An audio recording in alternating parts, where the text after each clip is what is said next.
Welcome to another edition of Seafair 2014, copyright 2014, 2020, Solid Video Productions, all rights reserved.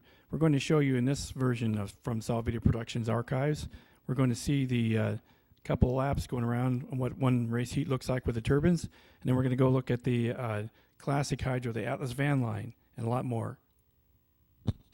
And now the show.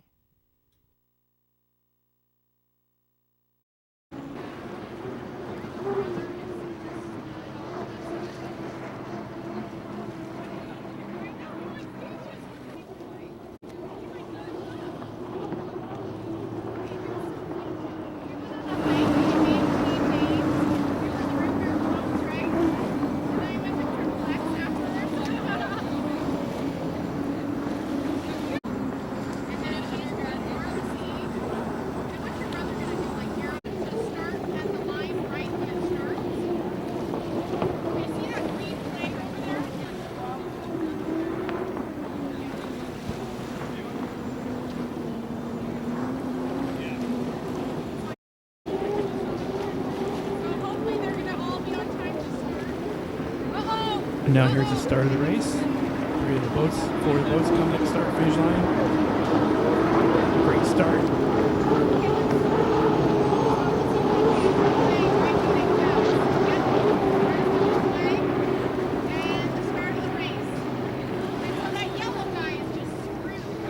And the race has started. There's 4 boats. Notice the rooster tails on there going up about 12 to 8 feet. He has the lead there. And here comes the hydroplanes that comes around the north turn, and this is the first lap, doing about 160 miles per hour.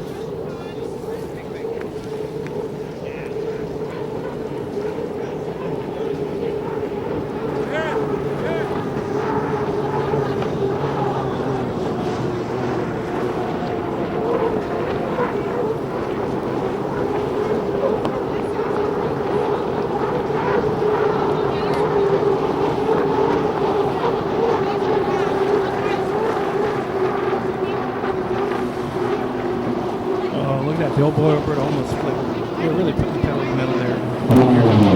Lead boat right there. Oh, we have a problem. The boat says you just heard that firing. Went up, it died. Let's see if we can find him there. When this happens in the continuing race, the hydroplane is required to move inside, out of the way, so the other boats can finish it. Now, if the boat is blocking the lanes, then they'll put up the warning white flag. Now, if the boat flips over, it comes to a good stop, which we hope it doesn't. As you see right there, the lead boat right there, Ram Trucking. And they're coming in their finishing lap. One more lap to go. Right there. That's the Beacon and Plumbing. It stopped. They had problems with slowing down. See, when they have problems right there, they slow down and they come to a stop. And they have to get off the race course as much as possible. Go to the inside of the course or on the outside as far away as possible and shut down.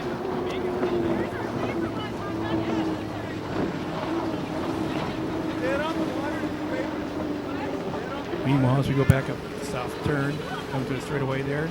There's the Graham Trucking. That's your winner right there, coming in for a final lap. He was doing about 160, 170 miles per hour. Doing great. Wow, fantastic. The rooster tail. Now as he comes around the north turn, boy, fantastic. Puts the pedal to the metal. Looking fantastic. Graham Trucking, 2015.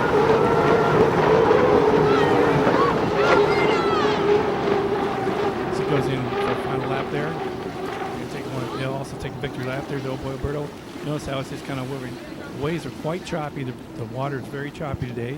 All right, now we're looking at the Beacon Plumbing. It has died, and right now he's died, and he's opening up the cabin there, the cockpit that he's in. It has up to 15 minutes worth of oxygen. There he is opening it up. Seems to be okay. When he gets out. All right, ladies and gentlemen, here's a good example of a hydroplane that went dead in the water right here in front of us. As you can see, they have a flashing light out there. The driver has gotten out on the he's gotten out there and signaled. He died in the water. The Beacon Plumbing. He's climbed in there. it kind of just died right there in front of us. So now what he's doing is checking to make sure that everything is going to be okay. The race heat is over, and I said 2 boats went dead in the water that time. This particular one right here, the blue beacon, we'll just kind of keep it on him. Now what's going to happen is that as you see, the driver right now is checking over and making sure that there's no cracks or anything like that. And they're going to get a tender boat out here and make sure that tow him back into the pits. But he's checking right now. It looks like he's checking to make sure there's no real serious damage to the hydroplane itself. It doesn't seem to be sinking. So he's just going to wait for another boat, for a tender boat to come and tow him to shore and check it out. The driver's okay, just kind of standing, kind of looking at the engine, kind of concerned. He might be a little upset. I wonder what's going through his mind at this time. We really don't know. But there he is, and he's just kind of sitting there and kind of looking. You're watching the hydroplane races here from the shores of Lake Washington. Genesee Park, Seattle, Washington, Seafair 2014. A lot of things have been going on today. There's going to be an air show, all kinds of things going on, and looking forward to the classic hydros. This is a very rare thing to happen here in the hydroplane racing heat. 2 boats went dead simultaneously. This one right you're looking at now, the Beacon Plumbing, went dead probably second. But way over here, I'll back out a little bit here, and you'll see right down there. We'll zoom in that one. There's the other boat right there. Kind of went sputtered a little bit, as you heard, kind of sputtered and spun. He's being towed back in. Now we're going to swing back over here to Beacon Plumbing, and as you can see right there, there has been the rescue boat's coming over, check and see if he's okay. And he's going up there, and he's just sitting there. The rescue boat has their own independent doctor, diver, should anything happen. As you can see the yellow flag there, everything's okay. The driver's okay. Okay, here comes the tender boat, tow him back in. Tell you about the race course itself. It's a 2-mile race course. They do 3 laps each time, and these hydroplanes will do up to about 190 miles, 200 miles per hour. They have what's called a governor put on them, and that prevents them from going over 200 miles per hour. Now they're going to be towing a boat in, and as you can see, the tender boat is hooked up to them. He's throwing them the rope. He's going to tie up there. The boat's not sinking, so obviously it's going to be okay. I said the engine just kind of cut out, so that's the way it goes.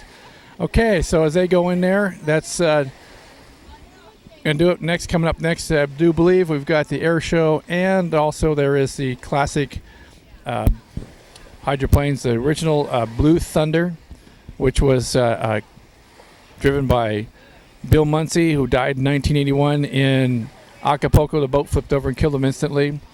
And then there's also going to be the Atlas van line running here. It's classic hydros. Goes back to the 1960s and 70s. They had to open cockpit back then. Now, as you can see, they have the cockpit closed. So should that thing flip over. Anyway, we'll be back, and thanks for watching. You're watching Seafair 2014 coverage on Facebook and Twitter.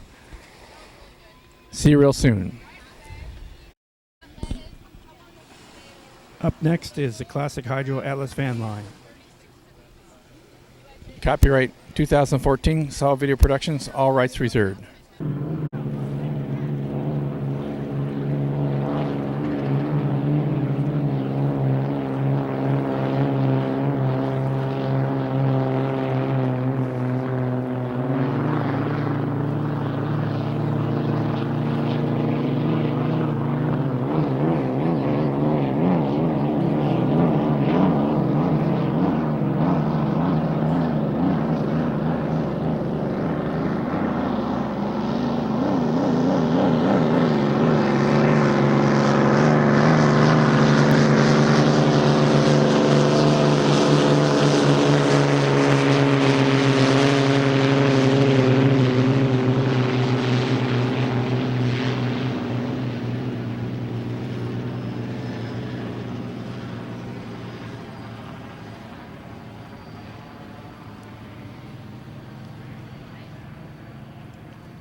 hydros. The Atlas van line, driven by Bill Munson, 1981, and the Griffin-powered Miss Budweiser, owned by Bernie Little.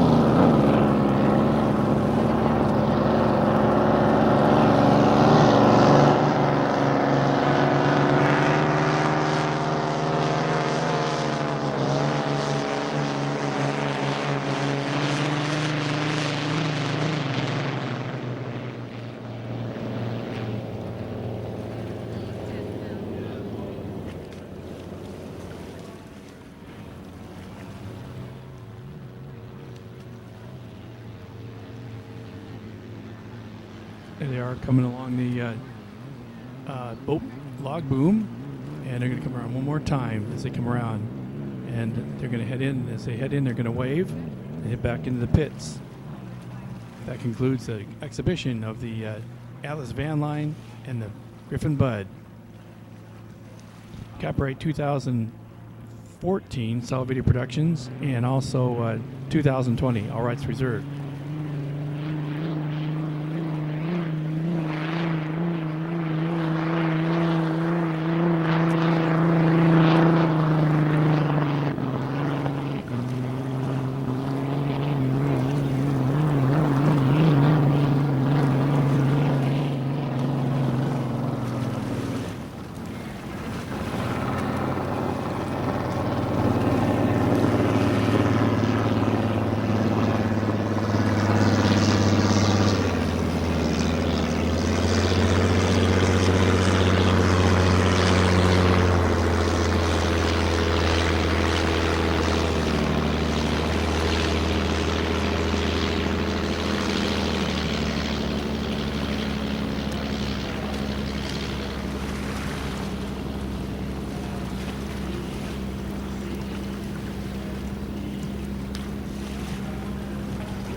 Well, good afternoon, ladies and gentlemen. Hi, this is Curtis Blackwell, along with a special guest, Fred Farley, here live at the Hydroplane Races Seafair 2014. Having a great time. And we're going to talk right now with Fred Farley. Fred, welcome to Seafair 2014. Thank you, Curtis. This is my home away from home. Every race site is a home away from home while the race is in progress. This is my 50th consecutive Seattle race that I've attended in person. That doesn't include the races I saw as a kid on TV. I saw my first hydroplane race on television when I was 7 years old. It was the 1951 Gold Cup, and the winner was the Slow Motion 5. And many years later, I got to take a ride in the restored Slow Motion 5s. And I have a lot of memories in connection with this race and with the boats that have become part of my life. And this is heaven on earth to me. Well, let's talk about your ride on the vintage hydroplane. Which hydroplane was it, and what was it like? That was a Slow Motion 5. It was restored by the Hydroplane and Raceboat Museum in the early 1990s. Slow Motion 5 competed from 1951 to 1966, and went through several names after it was Slow Motion 5. But it raced as a slow-mo from 51 to 55, and it was retired after the 66 season and fell into disrepair until the museum group restored it and put it back in running order. I mean, that was the boat that got me interested. Then in 1994, I had a chance to go for a ride in this restored Slow Motion 5 with Ken Muscatel driving. And this is the boat that, back when it was racing, did a complete backward somersault on Lake Washington in 1955 with Lou Fagel driving. So I had not forgotten that little incident in this boat's history. But I remember thinking about the flip when we took off from the dock, but that was quickly forced out of my conscious mind as we hurtled down this Lake Chelan in the fall of 1994. Did about 115 miles an hour on the straightaway, but it felt like 215 in an open cockpit. And I discovered that I appreciated the straightaways more than the turns. Boats of that vintage did a lot of jumping and hobby horsing around in the corners. In fact, 2 days later, my left knee was still a little bit tender from all that jostling. But who said that a race boat had to be comfortable? And the whole point is to go fast. And Slow Motion 5 was the fastest boat of her day. And she was the first boat to average 108 miles an hour in competition for a lap on a 3-mile course. So that was my slow-mo. I finally, after able to live a kid's dream by riding in the boat of my dreams. Excellent. Let's talk about the Seattle race course here. How did the hydroplane race course become the Ron Jones hydroplane race course? Actually, it was the Ted Jones Memorial race. Of course, and Ron Jones is Ted Jones' son. I know Ron very well. He and I have done interviews together many times. And Ted Jones really was the founding father of boat racing in Seattle. You see, he was the designer of the Slow Motion 4 and Slow Motion 5. In 1950, Ted drove the Slow Motion 4 to victory in the Gold Cup race at Detroit, on the Detroit River. Well, in those days, the winner of the Gold Cup could determine where he would defend it. So, Ted and then the slow-mo owner Stan Sayers declared that they would like to defend the Gold Cup here on Lake Washington in 1951. And that's how the tradition here got started. There was a Seafair in 1950, but it did not have an unlimited race. It needed a headline event. And the 51 Gold Cup was just exactly what the doctor ordered. And so that 1951 the Seafair, which featured the Gold Cup, and the brand new Slow Motion 5 won that race. And that was the start of what we have to this day, 64 years later. I've been coming almost 50 years myself, since 1964. I was a little kid. More about that later, ladies and gentlemen. Right now, let's talk a little bit more about the how did you become a hydroplane historian? And you've written lots of articles and put them online for people to read. Tell us about that.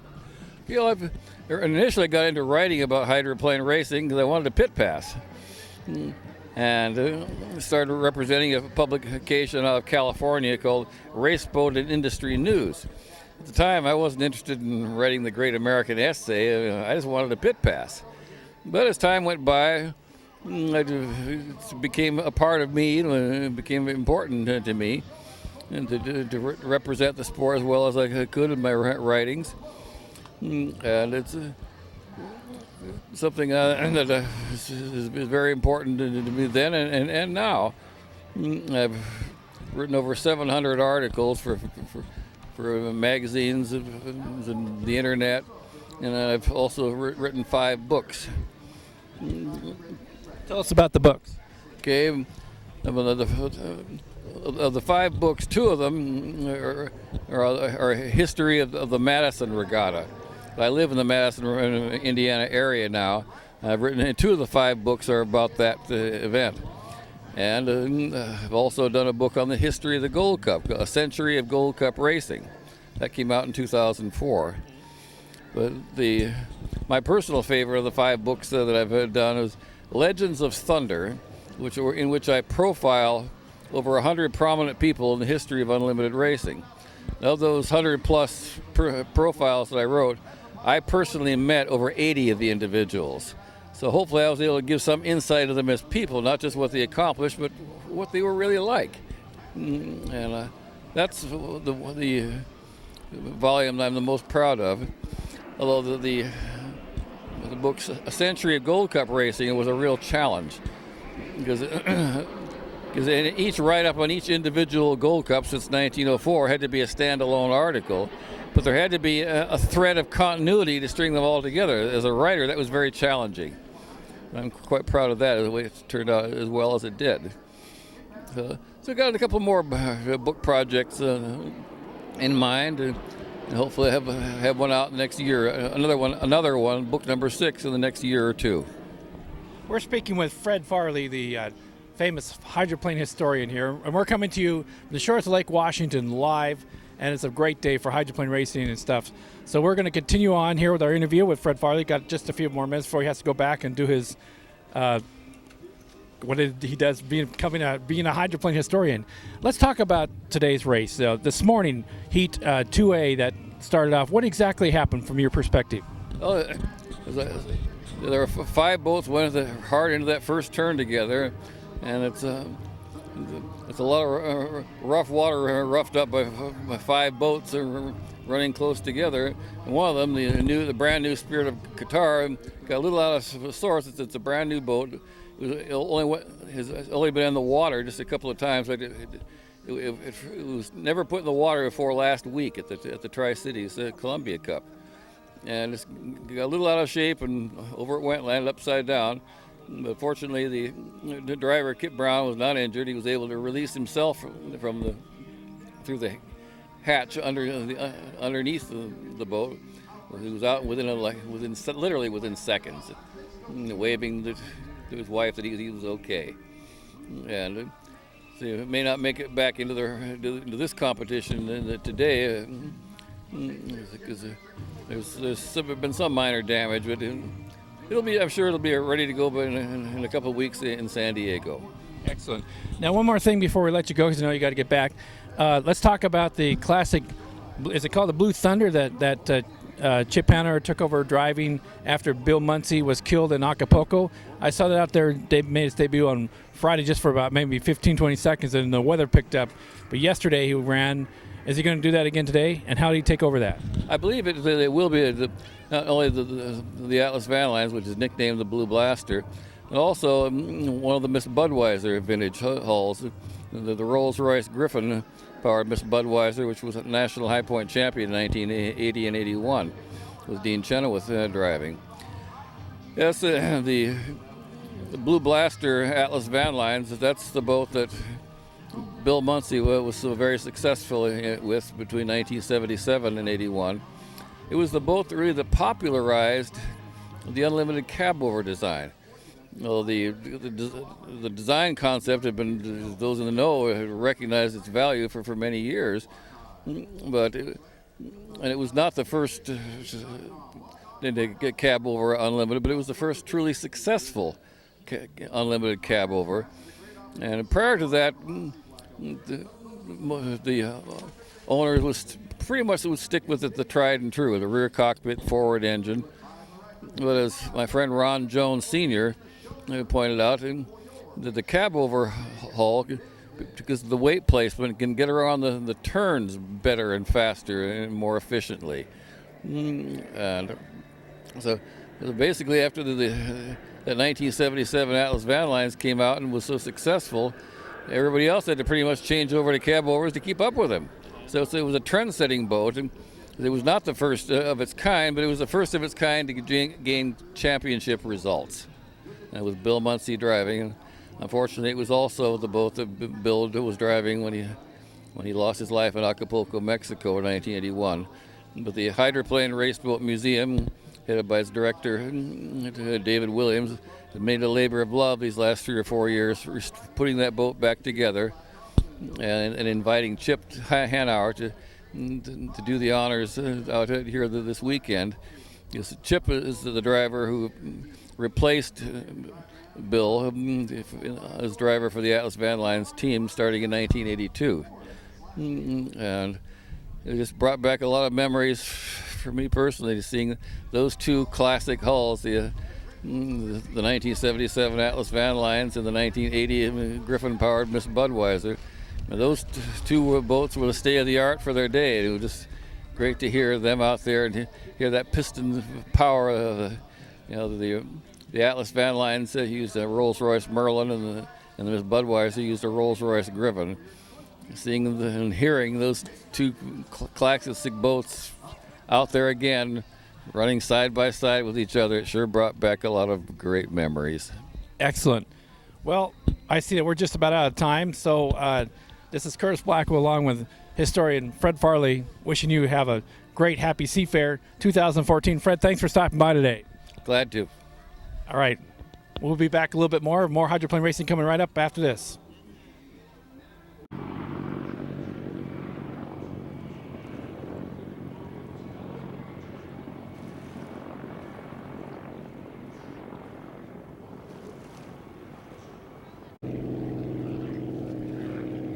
So that concludes 2014 Seafair highlights with our special guest Fred Farley. Thanks for watching. Copyright 2014, 2020, South Video Productions. All rights reserved. Thanks for watching and good night.